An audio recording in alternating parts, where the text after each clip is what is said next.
when planning a close reading experience, one of the most important parts of your preparation is identifying appropriate text.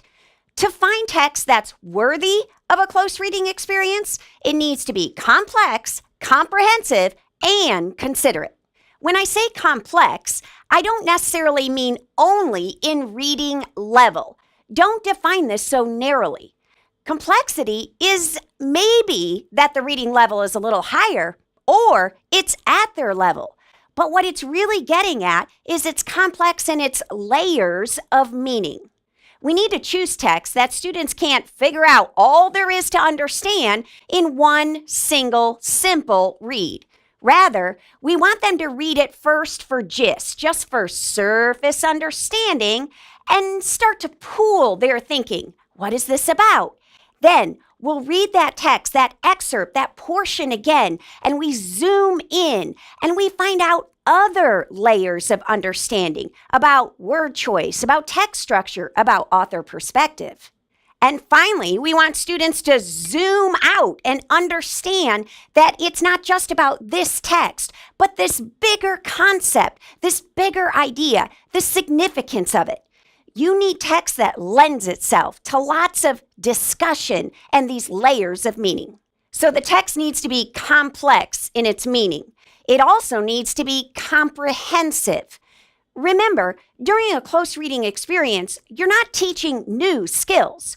You're reviewing, you're utilizing, you're helping students juggle all the comprehension skills and strategies they've learned over the last couple weeks. They bring it all together during the close reading framework. So the text you choose has to be comprehensive in that it lends itself to all of these skills and strategies you've just been teaching. So if you've been working on something with visualization, then today's passage has to lend itself to visualization. If you've been working on something like how to infer infographics and their deeper meaning, then you better be reading a passage that has infographics. Today's close reading passage has to lend itself. It has to be comprehensive to include all the skills previously taught.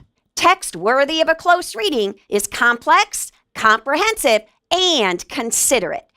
What I'm getting at is that it has to be appropriate for the length of time we're going to carefully, closely, and analytically read something.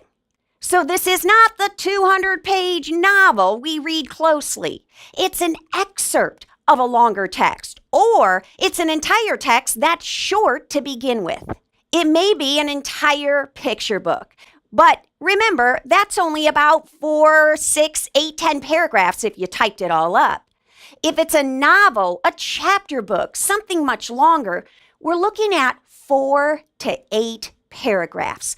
That's what's a reasonable length for students to pore over intensely and analytically study something. This 4 to 8 paragraphs that I'm referring to is what's considerate or appropriate for one sitting reading. I'm not saying close reading is always done in one sitting. Sometimes we drag it across 2 or 3 days. But on standardized tests, they're going to read these 4 to 8 paragraphs for all 3 phases of close reading, and they have to do it in one sitting.